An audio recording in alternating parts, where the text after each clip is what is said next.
Mahkamah Konstitusi menegaskan bahwa wakil menteri dilarang rangkap jabatan baik sebagai komisaris maupun direksi di BUMN dan perusahaan swasta. Dalam putusan yang tertuang di situs mkri.id nomor 21/PUU 23/2025 berisi terang bahwa wakil menteri juga dilarang merangkap jabatan lain sebagaimana disebutkan dalam pasal 23 Undang-Undang 39 tahun 2008. Gugatan ini dilayangkan oleh Juhaidi Rizaldi Roringkon yang dalam prosesnya pemohon meninggal dunia. Meski MK tidak menerima gugatan Juhaidi, MK tetap mencantumkan penegasan dalam undang-undang yang melarang menteri rangkap jabatan. Hal ini juga berlaku bagi wakil menteri. Fenomena rangkap jabatan ini menjadi sorotan saudara karena menimbulkan pertanyaan mengenai efektivitas kinerja dan potensi konflik kepentingan. Beberapa di antaranya wakil menteri yang baru-baru ini tercatat menempati posisi komisaris BUMN. Antara lain ada Taufik Hidayat, wakil menteri pemuda dan olahraga merangkap sebagai komisaris PT PLN Energi Primer Indonesia. Lalu ada Stella Christy, wakil menteri pendidikan tinggi sains dan teknologi merangkap sebagai komisaris PT Pertamina Hulu Energi. Arif Hafaz Ugroseno, wakil menteri luar negeri merangkap sebagai komisaris PT Pertamina International Shipping. Anggaraka Prabowo, wamen komunikasi dan digital merangkap sebagai komisaris utama PT Telkom Indonesia Persero Tbk. Dan yang terakhir Ferry Juliantono, wakil menteri koperasi merangkap jabatan sebagai komisaris PT Pertamina Patraniaga. Mahkamah Konstitusi tidak dapat menerima permohonan tentang kementerian negara di dalamnya termasuk rangkap jabatan. Jadi bagaimana status hukum bagi wamen yang merangkap jabatan menjadi komisaris BUMN? Kompas Bisnis akan tanya ke pakar hukum tata negara Prof. Juanda melalui sambungan daring. Selamat pagi Prof. Juanda. Selamat pagi, Assalamualaikum warahmatullahi wabarakatuh. Waalaikumsalam warahmatullahi wabarakatuh. Prof. Juanda, tadi ada beberapa nama. Jadi wamen yang rangkap jabatan itu statusnya gimana sebetulnya? Apakah melanggar konstitusi kalau kita lihat dari putusan MK yang terakhir? Ya, pertama begini ya, kita dalam negara hukum Indonesia ini kesemuanya kan sudah diatur. Ya, satu pengaturannya adalah diatur dalam konstitusi, misalnya jelas di dalam pasal 1 ayat 3 prinsip negara hukum. Apa artinya prinsip negara hukum? Semua warga negara, pejabat siapapun termasuk orang asing yang ada di wilayah hukum Indonesia harus taat kepada hukum.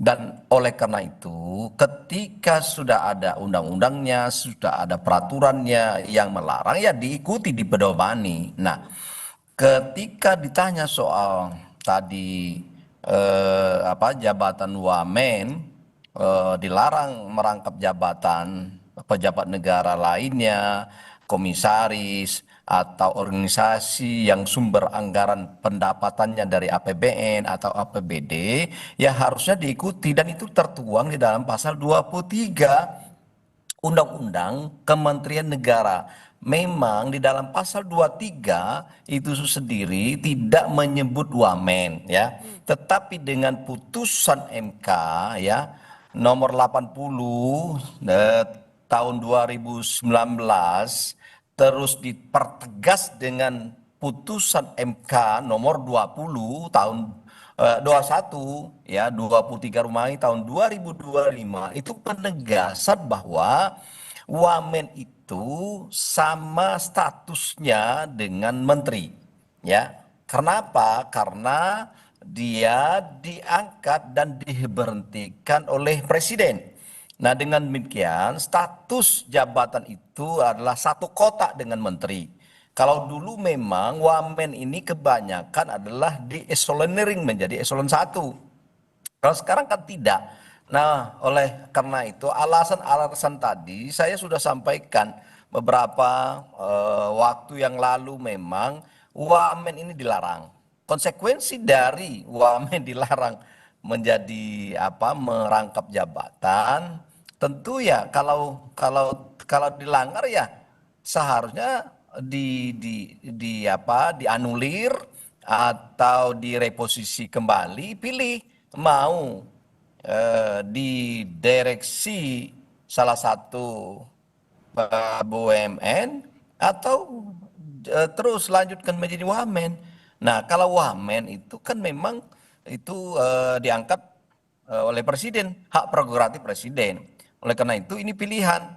Saya kira ya kita harus memberi contoh lah sebagai sebagai pejabat negara ketika sudah ada undang-undang yang mengatur, putusan yang melarang atau putusan itu sendiri menegaskan ya sebuah eh, ketentuan dari pasal sebuah undang-undang, maka diikuti, dipedomani, jangan dilanggar. Dan itu juga secara prinsip-prinsip bernegara, prinsip-prinsip berpemerintahan yang baik juga tidak tepat kan dalam konteks menyelenggarakan pemerintahan yang baik, asas umum pemerintahan yang baik atau asas umum penyelenggaraan negara yang baik, di situ ada efisiensi. Efisiensi baik itu adalah tenaga, baik itu sumber daya maupun termasuk keuangan. Kalau merangkap berarti kan ada dua sumber daya keuangan yang terserap.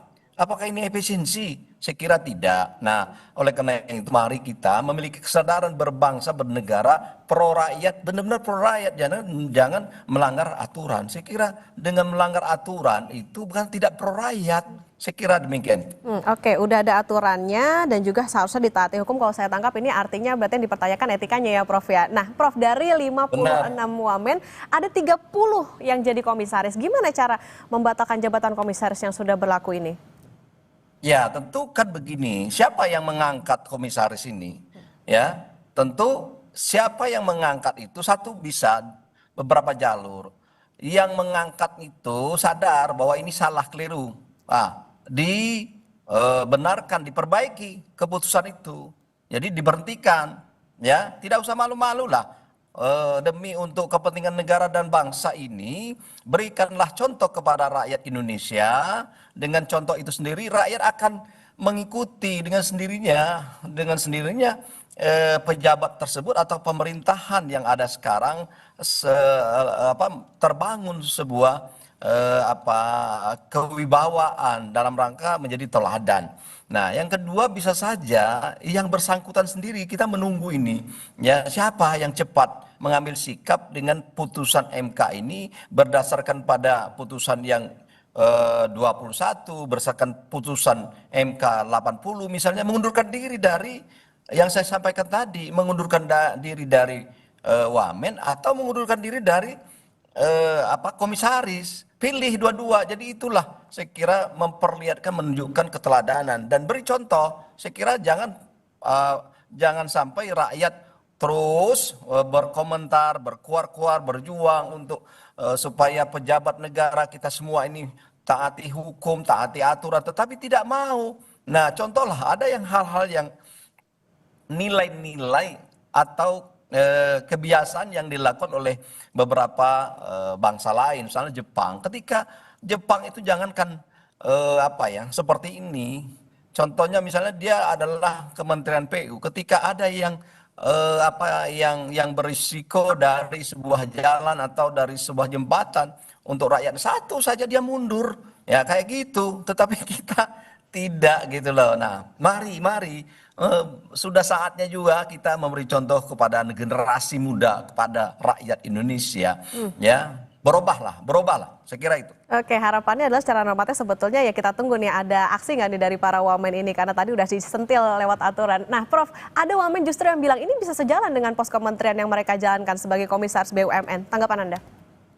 Mau sejalan, mau tidak sejalan, sejalan tapi melanggar undang-undang tidak, melanggar putusan tidak. Jangan berargumentasi yang mencari pembenaran logika yang sebenarnya tetap prinsipnya melanggar undang-undang, prinsip melanggar putusan Mahkamah Konstitusi. Ya, carilah sejalan yang tidak melanggar undang-undang, cari jalan yang paham sejalannya tidak melanggar putusan Mahkamah Konstitusi. Jadi jangan berargumentasi mencari pembenaran dari apa yang dilakukan hanya pikiran yang sosiologis politis ya. Ini persoalannya adalah berpikir logika secara hukum ya. Oleh karena itu saya kira tidak ada alasan apapun ya. Kalau tidak tentu ada dua memang kalau mau sejalan itu tapi tidak melanggar undang-undang itu. Satu adalah itu dicabut putusan MK-nya yang melarang atau undang-undang itu sendiri ya dicabut. bilang aja di situ, wamen bisa, menteri bisa misalnya. Atau memang ya tadi mundur atau tidak dilaksanakan. Saya kira itu saja. Jadi jangan mencari pembenaran itu memperlihatkan kerakusan berjabatan, kerasuan menjabat gitu loh. Saya kira tidak enak lah. Jadi kita Oke. didasarkan pada etika juga. Etis tidak kira-kira gitu. Nah, jadi saya kira atas nama rakyat yang mungkin mendukung ini, tapi yang tidak mendukung tidak mungkin sepaham dengan saya, ya.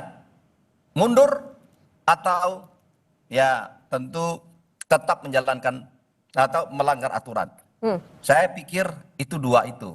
Oke. Tergantung pada hati nurani pada para pejabat yang bersangkutan. Oke, baik. Rakyatnya lagi sulit cari kerja, tapi wamennya rame-rame rangkap jabatan jadi komisaris. Nah, ini nanti kita tunggu ya, Prof, karena ini jadi ironi nih, karena tadi ya kondisinya berbeda antara rakyat dengan pejabat ya. Apakah nanti meritokrasinya bisa berhasil di BUMN dengan adanya komisaris ini yang harusnya independen, tapi justru dirangkap jabatan jadi wamen. Terima kasih Pakar Hukum Tata Negara, Profesor Juanda sudah bersama di Kompas. Sehat selalu, Prof. Terima kasih. Assalamualaikum. Waalaikumsalam warahmatullahi wabarakatuh.